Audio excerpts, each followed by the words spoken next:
मैं हूँ आरती और आप देख रहे हैं VNM टीवी। गए हफ्ते हम आपसे जुड़े थे हमारी नई NEP 2020 को लेकर और मैंने आपसे वादा किया था कि अगले और हफ्ते अभी हम इसी टॉपिक पे चर्चा करते रहेंगे। तो आज फिर NEP 2020 के बारे में हम बात जो डिस्कशन है वो कंटिन्यू करेंगे। लास्ट एपिसोड में जो हमारे एक्सपर्ट जुड़े थे उन्होंने जो फाउंडेशन स्टेज थी उन पे एम्फेसिस करते हुए हमें उसके बारे में बताया। अब उसके आगे के जितने भी स्टेजेस हैं हम उसको लेकर आज चर्चा करने वाले हैं और हमारे साथ स्टूडियो में जो एक्सपर्ट मौजूद हैं, चलिए उनसे मुलाकात करते हैं। डॉक्टर दीप्ति ओझा। दीप्ति मैम, आपका बहुत बहुत स्वागत है। शुक्रिया। Dipti ma'am retired professor of education and joint director of post graduate diploma in guidance and counselling programme के रह चुके हैं, जो faculty of education and psychology का बहुत ही माना हुआ हिस्सा है। बहुत सालों से मैम अपने इस क्षेत्र में योगदान दे रहे हैं।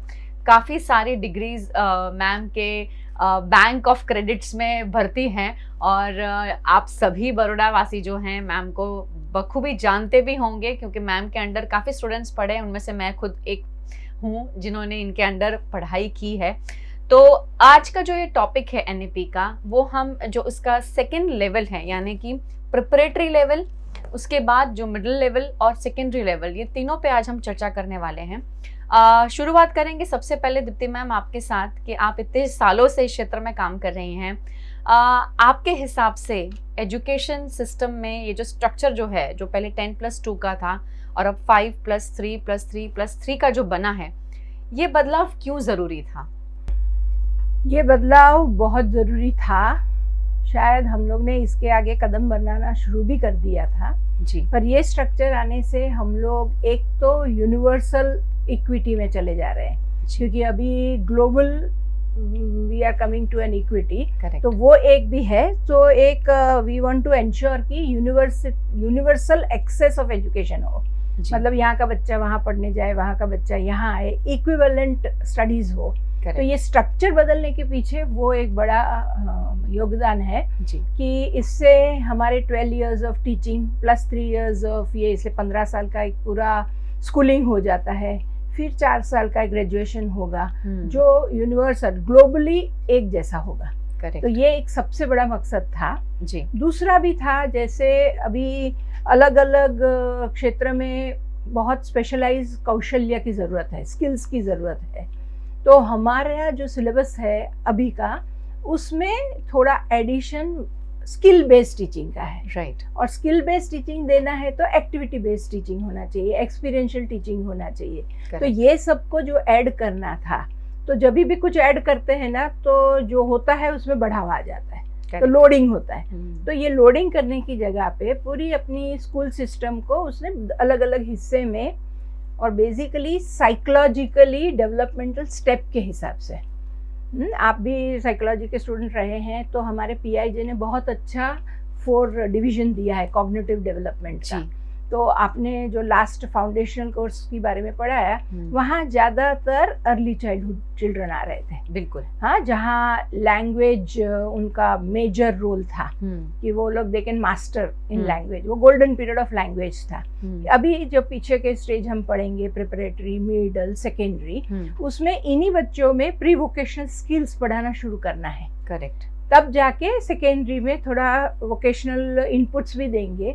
सो अल्टीमेटली जब वो लोग 12 पास करके निकलेंगे तो they have got some skills, उनके पास कुछ ऐसे स्किल्स रहेंगे कि वो अपनी या तो हॉबी बनाए या बिजनेस बनाए, एंटरप्रेन्योरशिप ले। अब तो जमाना आ गया है अपना एंटरप्रेन्योरशिप्स का, तो वो कर सकेंगे, साथ में डिग्रीज भी कर सकेंगे और हायर एजुकेशन में एक स्किल बेस्ड लीडर होके बाहर निकलेंगे। बिल्कुल बिल्कुल। और इसीलिए एक होलिस्टिक व्यू देने की कोशिश की गई है ये नए स्ट्रक्चर में, कि उनका बौद्धिक विकास जरूर होगा, पर बौद्धिक के साथ सामाजिक विकास, क्योंकि कभी हम बाद में देखेंगे कि वो कम्युनिटी पार्टिसिपेशन की ओर जाते हैं, इससे एम्पैथी बढ़ेगी जी, एक दूसरे को पहचानेंगे। बिल्कुल। फिर एक्टिविटी बेस्ड करेंगे तो वो फील्ड में जाएंगे तो डिग्निटी ऑफ लेबर सीखेंगे। इस तरह से जब साथ में टीम वर्क काम करेंगे तो कोलैबोरेशन करेंगे। इस तरह से अलग अलग स्किल्स जो हम चाहते हैं कि वो सीखे, तो अभी एक्सपीरियंस देना है उनको। और वो एक्सपीरियंस लेके लेके जब वो बचपन से ये करते करते आएंगे ना, तो it will become part of them, वो उन्हीं का हिस्सा बन जाएगा। Very true. तो एक बहुत ही रिप्रोडक्टिव, एक प्रोडक्टिव सिटीजन, जो सच माने में एक बहुत ही सक्षम सिटीजन होके बाहर आएगा। करेक्ट। क्योंकि हम लोग तो वोटिंग राइट 18 को दे दिया, तो स्कूल से निकलते वो तो वोटर बन गया है जी। तो वोटर बनेगा तो उसको कॉन्स्टिट्यूशन का पता होना चाहिए, सब ये इनपुट्स भी है। राइट। और एक अच्छे लीडर की सब क्वालिटी, फिर वो लीडर ही करे या अपने क्षेत्र में इनिशिएशन लेके अच्छा काम करे, जो भी करे, पर वो अपने आप को सक्षम बने, कॉन्फिडेंस बनाए, और बाहर जब निकलता है तो ये पूरा एक होलिस्टिक मॉडल बनाने की कोशिश की है। और इसको पार्ट 4 भाग इससे बनाया है कि हर एक लेवल पर एक कंटिन्यूअस असेसमेंट हो जी।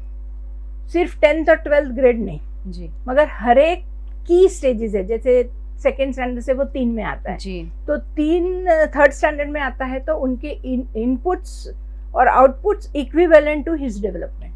करेक्ट। फिर जब 3, 4, 5 होके 6 में आएगा, करेक्ट, तो वापस 6 टाइम में करेंगे। बिल्कुल। हाँ, फिर 9th में आएगा तो 8th के एंड में करेंगे। तो इस तरह से एक कंटिन्यूअस कॉम्प्रिहेंसिव असेसमेंट, इवैल्यूएशन नहीं, असेसमेंट, मूल्यांकन होता चलेगा। वो खुद भी मूल्यांकन करेगा, पीयर ग्रुप मूल्यांकन करेंगे क्योंकि साथ में काम करने वाले हैं, टीचर भी मूल्यांकन करेगा, और इसके साथ साथ समाज में, क्योंकि ये लोग स्कूल छोड़ अभी समाज में जाएंगे, बिल्कुल, तो समाज भी उनको देखेगा कि वो लोग भी कैसे पार्टिसिपेट करते हैं। तो एक एटीट्यूडनल चेंज आना शुरू होगा। Very true. क्योंकि कोई भी सिस्टम जब इतनी ड्रास्टिकली चेंज होने की बात करें ना, तो एटीट्यूडनल चेंज लाने की बहुत ज़रूरत है। और दूसरा, अभी हम इंक्लूसिव एजुकेशन में जा रहे हैं जी, तो ये भी एटीट्यूडनल है। बिल्कुल। क्योंकि आपके साथ पढ़ने वाला बिल्कुल आपके जैसे सामान्य ही है, मगर उनकी स्किल में कुछ ज़्यादा है तो कुछ बहुत कम है। करेक्ट। तो वो आपके साथ रहने वाला है, तो एम्पैथी आप कैसे करोगे, संभाव कैसे रखोगे जी। बोलना बहुत आसान होता है, मगर उसको लेके 4 बार पीटी के क्लास में जाना या कहीं खेलने लेके जाना या उसकी पढ़ाई में मदद करना, तो एक अंदर से एक भाव जागृत होगा। तो एक संवेदन, इमोशनल डेवलपमेंट को भी इधर बहुत ही होलिस्टिकली इसको देखा गया है। Very true. These are major salient feature भी बोल सकते हैं हम इनका। बाकी तो दूसरे जैसे डाइवर्सिटी को रिस्पेक्ट करो, क्योंकि हमारा देश डाइवर्स है, बिल्कुल, लैंग्वेज अलग है, रहन सहन अलग है, कल्चर अलग है, तो इस तरह से कल्चर एक्सचेंज होगा। फिर भाषा का प्रभुत्व तो जानते ही होना चाहिए, भाषा भी हमारी इतनी सारी है, तो वहां से एक ये भारत की भाषा क्या करना है। So basically India to Bharat, that's the journey.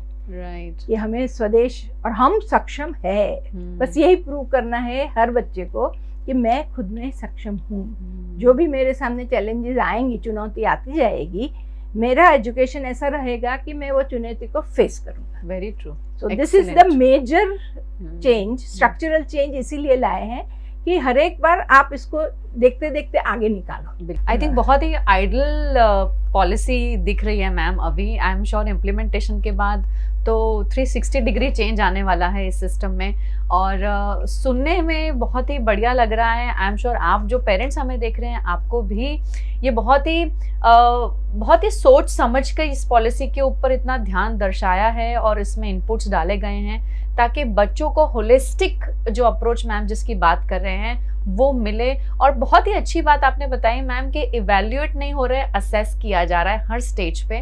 और आई थिंक वो बच्चे के लिए भी हेल्पफुल है ताकि वो भी समझ सके कि वो जिस क्षेत्र में अपना योगदान दे रहा है, क्या वो स्केल उसकी सही जा रही है या नहीं जा रही है, उसे कुछ परिवर्तन की ज़रूरत है उसमें।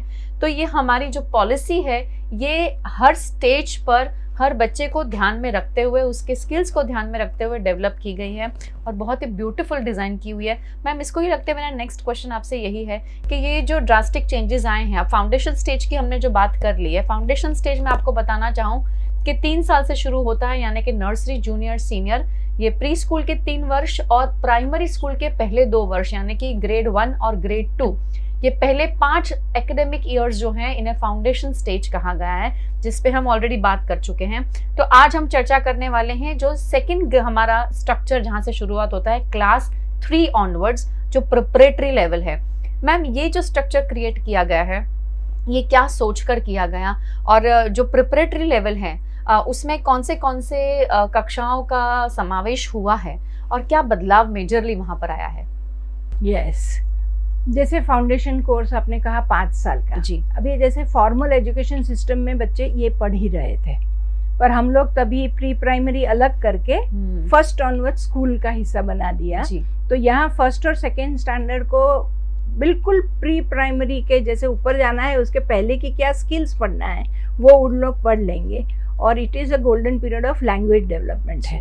तो ज़्यादातर वहाँ लैंग्वेज डेवलपमेंट, क्योंकि उसके बाद हमारी कोई भी पढ़ाई या कोई भी स्किल सीखना है तो language is very important part. तो वहाँ हमें लैंग्वेज को ज़्यादा दिया है ध्यान। अभी जब प्रिपरेटरी स्टेज है वो भी 3 साल का स्लैब है जी, और ये है क्लास 3 to 5 जी, एज 8 to 11। राइट। अभी ये 3 to 5 क्लास में अभी आप PIJ का मॉडल देखो तो ये कॉन्क्रीट ऑपरेशन स्टेज है। ट्रू। तो ये स्टेज में बच्चा हर एक चीज का एक्सपेरिमेंट करेगा, वो वहाँ से सीखेगा, कॉज इफेक्ट रिलेशनशिप देखेगा, ज़्यादातर बहुत से प्रिंसिपल पढ़ेगा, उसका बहुत ही अबाइड करेगा। तो इस तरह से वो बहुत अच्छे से सीखने के काबिल हो गया है। मतलब अभी ही इज़ रेडी कि आप जो पढ़ाओगे ना वो थोड़ा बहुत ब्लाइंडली भी सीख लेगा विद इंटरेस्ट। तो ये एज ग्रुप में वो एब्स्ट्रैक्ट थिंकिंग वगैरह बिगिन करने वाला है, तो उसका जो सॉलिड बेस बनाना है ये स्टेज है। करेक्ट। और इसीलिए इसमें ज़्यादातर प्ले, डिस्कवरी अप्रोच कि आप ढूंढो ये क्या होगा। मतलब हमें डायरेक्ट उसको कुछ नहीं दे देने का है, कुछ भी बोलना है तो इसमें ब्लू पत्थर कितने हैं तो लेट हिम, उसको जाने दो, समझने दो, सीखने दो जी। अच्छा तो इसमें ऐसा क्यों है। तो इस तरह से activity based teaching, integrated based teaching, इतना जल्दी विषय नहीं आएगा। मतलब जैसे विषय तो आता रहेगा मगर ये इसकी जो खासियत है वो कोर टीचिंग पर है जी, not subject teaching. Right. Core में क्या होता है, थीम आ जाता है कि यहाँ हम क्या पढ़ाएंगे, तो वो कोर टीचिंग पे है। तो कोर को स्ट्रॉन्ग करने के लिए यहाँ बहुत से इंटीग्रेटिव एक्टिविटी बेस्ड लेसन्स ज़्यादा दिए जाएंगे। राइट। क्योंकि इसके नेक्स्ट स्टेज, मिडिल स्टेज में जाएगा ना, तब बिल्कुल कंपार्टमेंटल आ जाएगा कि साइंस है, एनवायरमेंट साइंस है, लैंग्वेज है, मैथमेटिक्स है, ये आ जाएगा। पर यहाँ वो सब एक ही जिसे में सीखेगा, मगर वो एनवायरमेंट भी सीखता है। ही विल गो क्लोज, बहुत नेचर के पास जाएगा, नेचर के साथ एक्टिविटी करेगा जी। तो इस तरह से अलग अलग एक्टिविटी ज़्यादा करके, और यहाँ हम जैसे करते हैं ना कि यहाँ वो सिर्फ कॉग्निटिव रहता है ना, तो rest of the body is silent. तो यहाँ साइकोमोटर एक्टिविटी ज़्यादा करेगा जी, ताकि उसका sensories, all 5 sensories become active to make his cognition more viable. Right. तो वो अभी सोचना शुरू करे, क्योंकि नेक्स्ट स्टेज में हम चाहते हैं कि वो लॉजिकल सीक्वेंसिंग करे, क्रिटिकल थिंकिंग करेगा, क्रिएटिव थिंकिंग करेगा। तो यहाँ से इंटरेस्ट बनाते हैं। राइट। ये भी प्री वोकेशनल का हिस्सा है जी, कि कोई भी काम जब उसको खुद को करना है, वोकेशनल स्किल में जब जाएंगे तो वो कब कर पाएगा, वो रेगुलर बनेगा, पंक्चुअल रहेगा, ऑर्गेनाइज्ड रहेगा, सोचना शुरू कर देगा, सोच के उसके प्रॉब्लम सॉल्व करने की उसके अंदर एक वो आ जाएगी, इच्छा आएगी कि मुझे ये आया तो इसको कुछ तो हल होगा। ये देखना छोटे बच्चे में होता है, कोई भी कुछ तोड़ेगा तो फिर जोड़ने की कोशिश करता है। मतलब ये हमारी इन्नेट ही है, पर अब उसको इन्नेट एबिलिटी को राइट टाइम पर उस तरह का इनपुट्स देना है। राइट। ताकि बच्चे पढ़ाई के भार से बैठ ना जाए, क्योंकि हम बोले तो घायल हो जाते हैं, वो नहीं करना है हमें। राइट। तो उसको स्कूल में जाने के लिए वो तैयार रहे, इंटरेस्ट रहना चाहिए कि आज हम ये एक्टिविटी करने वाले हैं तो लेट मी गो, कुछ सीख के आऊंगा। आप हर रोज ये स्ट्रक्चर में अगर इसी तरह इम्प्लीमेंट हुआ तो रोज बच्चा आके एक बात नहीं बोलेगा कि मैंने आज ये सीखा।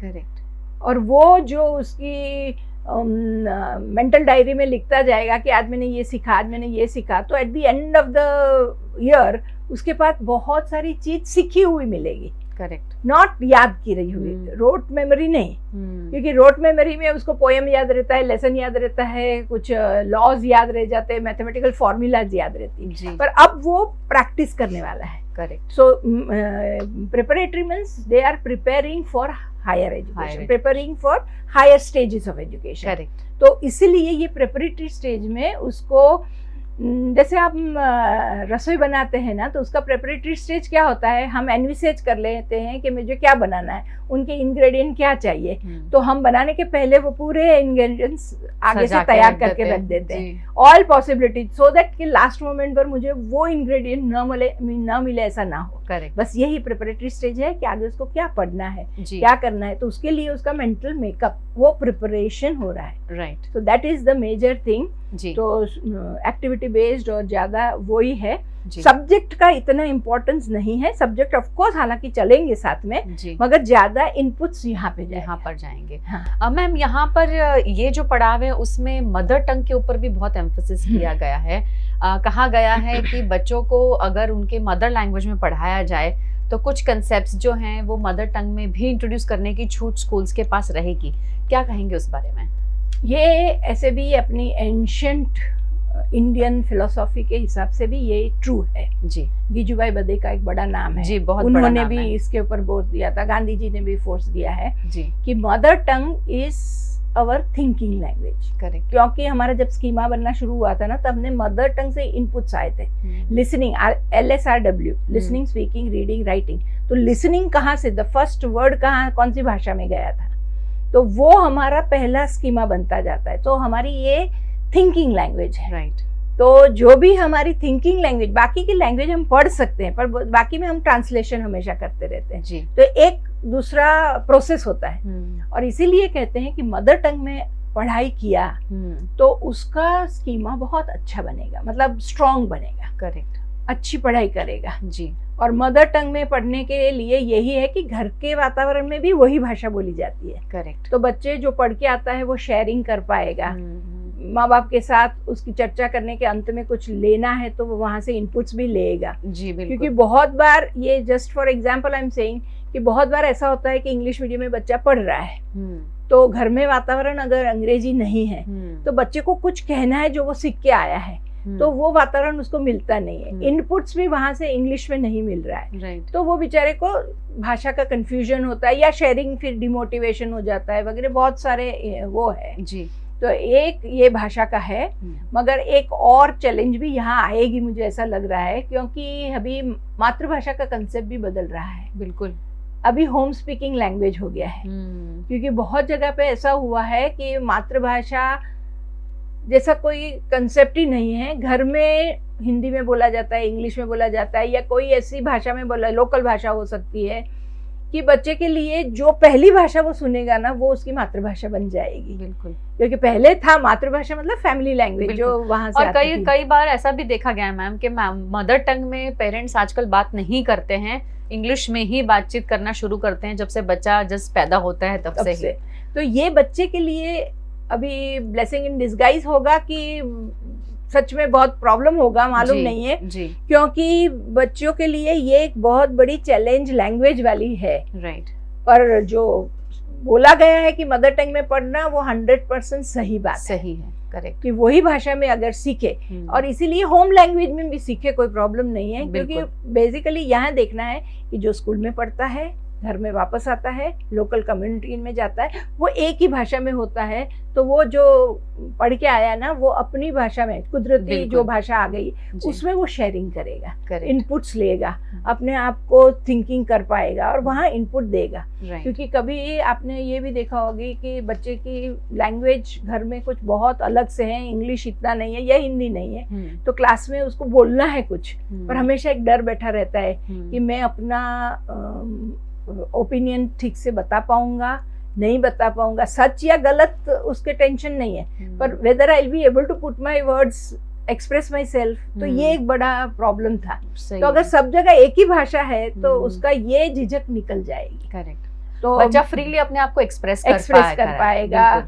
जब फ्री एक्सप्रेस करेगा तो फ्री लेगा भी, लेगा। बिल्कुल बिल्कुल। तो मातृभाषा में होना तो चाहिए, क्योंकि यहाँ इसमें ये भी दिखाया गया है कि मातृभाषा है, एम्फोसिस किया है, पर 3 लैंग्वेज फॉर्मूला पे भी गए हैं जी। वो लोग चाहते हैं कि एक ही भाषा नहीं सीखेगा, वो लोकल लैंग्वेज भी सीखेगा, इंग्लिश क्योंकि हायर एजुकेशन में उसको English is a library language, correct, तो वहां तक पहुंचाना तो है ही, बिल्कुल, तो वो भाषा सीखेगा जी, मगर ज्यादातर इनपुट्स अगर मदर टंग में है तो वो ज्यादा अपने आप को, क्योंकि अभी उसको लाइब्रेरी में जाके पुस्तक पढ़ने की जरूरत नहीं, अभी उसको सारी दुनिया समझनी है, बिल्कुल, दुनिया सीखनी है, करेक्ट, वो भाषा वो बोले जहां से वो सब चीज समझ सके, करेक्ट, तो इसीलिए मातृभाषा को ज्यादा ध्यान दिया गया है, राइट, राइट, और होना चाहिए, होना चाहिए। बहुत सही बताया, और हम इस पे बहुत बार चर्चा कर चुके हैं कि घर में अक्सर हम बिल्कुल ट्राई करना चाहिए एज पेरेंट्स कि हम मातृभाषा में, मदर टंग में बच्चों के साथ बात करें। अगर आपको ऐसा ही लगता है कि बच्चा इंग्लिश मीडियम स्कूल में जा रहा है, उसे इंग्लिश भी आनी चाहिए, तो एक पेरेंट मदर टंग और एक पेरेंट इंग्लिश में भी बात कर सकता है, अगर आप ऐसा चाहें तो। अदरवाइज बच्चे जो हैं वो यंग स्टेज में बहुत सारी लैंग्वेजेस पिक कर सकते हैं और सीख लेते हैं, बहुत इजीली समझ लेते हैं। जैसे अगर बच्चा नॉर्थ इंडियन है तो गुजराती मीडियम में अगर कोई पढ़ता है बच्चा, या कोई पड़ोसी में कोई बच्चा है तो उनके साथ रहता है, खेलता है बच्चा, वो लैंग्वेज बहुत इजीली पिकअप कर लेता है। तो बच्चे के पॉइंट ऑफ व्यू से नहीं, पर हमें उन्हें क्या देना है एज अ पेरेंट, हमें अपना पॉइंट ऑफ व्यू क्लियर रखना बहुत ज़्यादा ज़रूरी है। अभी हम बात कर रहे थे प्रिपरेटरी लेवल के बारे में, जिसका जो स्टार्टिंग है उसकी बिगनिंग होती है क्लास 3 से क्लास 5th तक। आगे NEP को लेकर और भी चर्चा हम करते ही रहेंगे। इसी तरह आप हमसे जुड़ते रहिए। आगे और 2 लेवल्स के बारे में हम बात करने वाले हैं, और दीप्ति मैम ने काफ़ी डिटेल में प्रिपरेटरी स्टेज के बारे में हमें इंफॉर्मेशन दी है कि जो हमारी नई NEP है उसमें ये जो साल हैं क्या उसमें चेंजेस लाए गए हैं, और अगर ये इसी तरह से इम्प्लीमेंट होगी तो बहुत ही फैंटास्टिक इम्प्रूवमेंट आपको आपके बच्चे के एजुकेशनल ग्रोथ में दिखाई देगा। VNM TV और VNM TV किड्स का YouTube चैनल है, इसे लाइक करें, शेयर करें, सब्सक्राइब करें, और इसी तरह हर हफ्ते हमारे साथ बनते रहें। आपका बहुत बहुत शुक्रिया।